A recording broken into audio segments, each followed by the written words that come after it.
Hello friends, हमारा ये जो चैप्टर चल रहा है वह है Nazism and the rise of Hitler. हमारे आज के इस चैप्टर का टॉपिक है the Nazi cult of motherhood.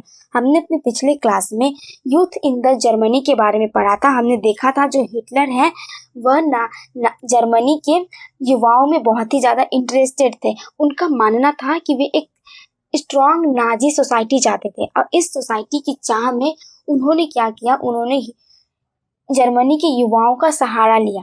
उनका मानना था कि यदि हम बच्चों को नाजिज्म के आइडियाज अभी से ही सिखाएंगे तो वे बड़े होकर एक ऐसी सोसाइटी का निर्माण करेंगे। इसके लिए उन्होंने क्या किया कि बच्चों को स्कूल में नाजिज्म के आइडियोलॉजी को पढ़ाना स्टार्ट कर दिया, जिसके कारण क्या होता है कि सिलेबस में चेंजेस आती है। ज्यूज और अनडिजायरेबल टीचर्स और स्टूडेंट्स को अलग किया जाता है सोसाइटी से, फिर उन्हें स्कूल से और फिर स्कूल से बाद में बाहर निकाल दिया जाता है। यूथ ऑर्गेनाइजेशन बनाए गए थे जो कि केवल नाजिज्म के आइडियोलॉजी को पढ़ाया करती थी स्टूडेंट्स को। तो चलिए आज का हम अपना टॉपिक स्टार्ट करते हैं। आज के हम अपने टॉपिक में पढ़ेंगे कि जो नाजी पार्टी थी उनकी क्या बिलीफ थी, क्या थिंकिंग थी गर्ल्स के प्रति, फीमेल्स के प्रति। तो जो नाजी पार्टी थी उनका यह मानना था कि जो वीमेन है और मेन है वे दोनों एक दूसरे से अलग है। इसके साथ ही साथ नाजी पार्टी है उनका यह मानना था कि जो डेमोक्रेसी बात करती है equal rights for main and women की, यह सब बेकार की बातें हैं, यह गलत है। इससे हमारे सोसाइटी को नुकसान पहुंचेगा, यह हमारी सोसाइटी को डिस्ट्रॉय कर सकती है।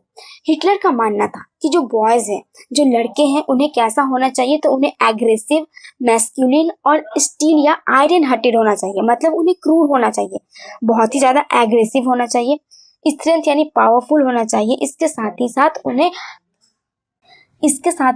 उन्हें पत्थर दिल का होना चाहिए। मतलब ऐसा नहीं कि उनका दिल पत्थर से बना हो, कहने का मतलब कि उन्हें कठोर होना चाहिए, वो जल्द ही इमोशनल ना हो जाए, भावनाओं में तुरंत ना बह सके।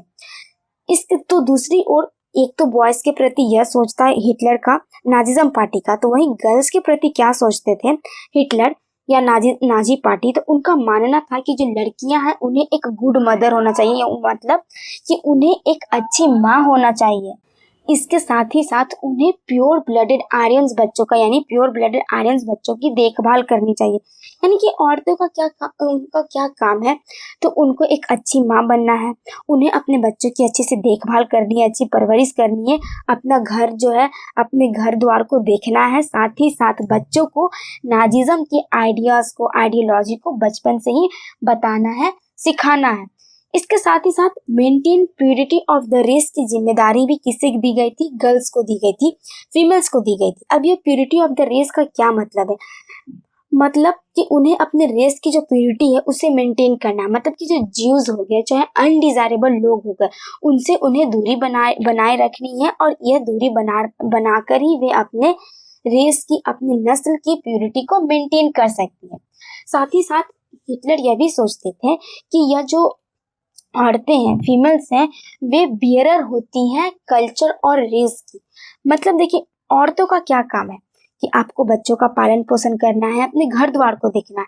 तो बच्चों का पालन पोषण करना है तो उन्हें पढ़ाने की भी जिम्मेदारी माताएं को दी जाती है। तो उनका मानना था कि औरतें ही हैं जो बच्चों को बचपन से ही नाजिज्म क्या है, उसकी आइडियोलॉजी, उसका कल्चर क्या है, उसके बारे में बताएं।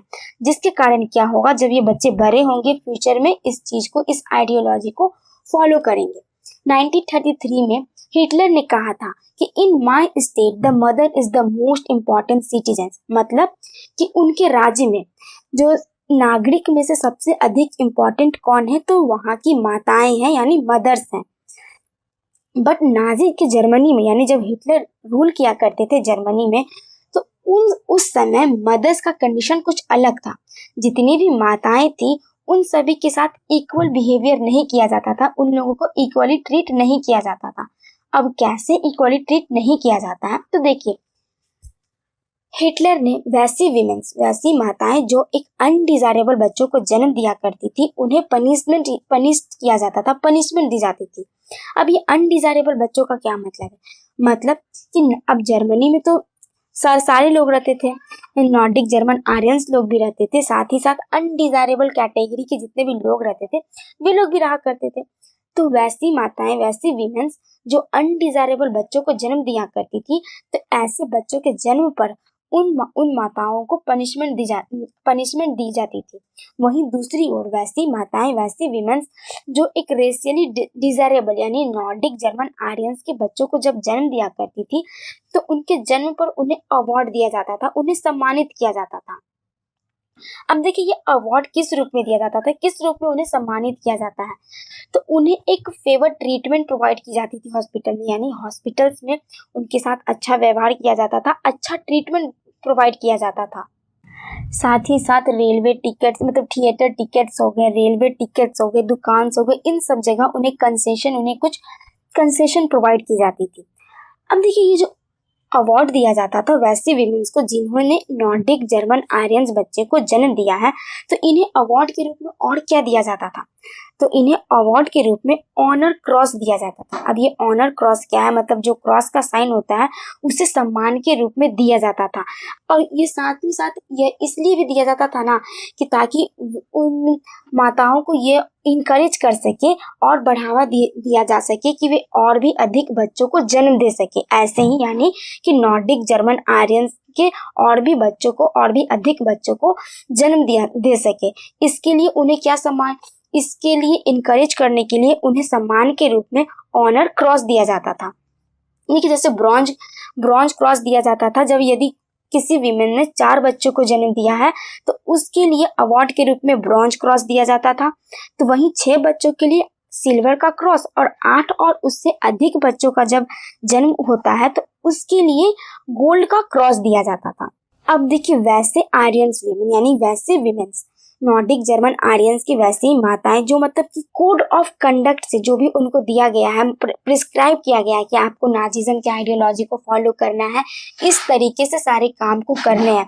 तो वैसे विमेंस जो इस काम को नहीं करती थी, चाहे इस काम से भटक जाती थी, अलग हो जाती थी, तो उनके साथ बहुत ही बुरा व्यवहार किया जाता था। उन्हें या तो पब्लिकली नहीं तो अकेले में जाकर उन्हें पनिश्ड किया जाता था, पनिशमेंट प्रोवाइड की जाती थी।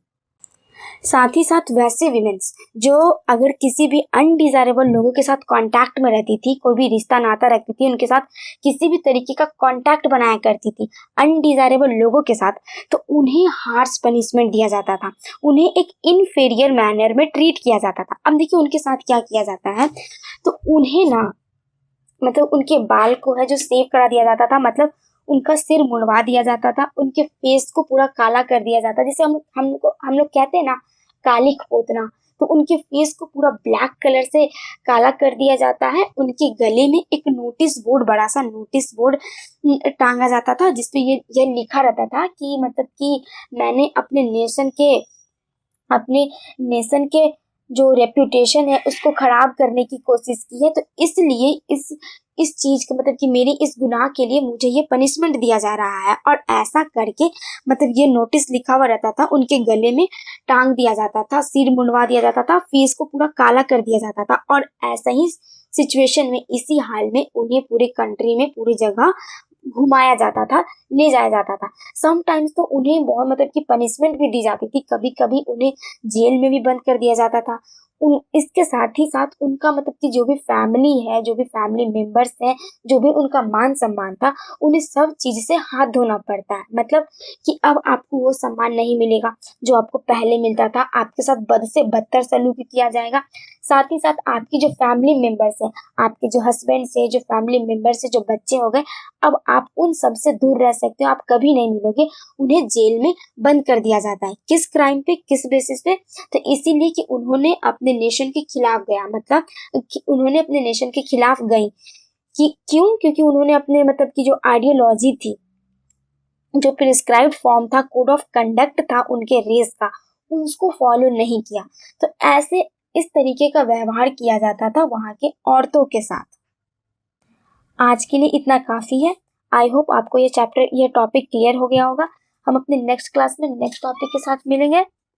हमारे इस चैप्टर के नोट्स का PDF आप सभी के लिए डिस्क्रिप्शन बॉक्स में अवेलेबल है।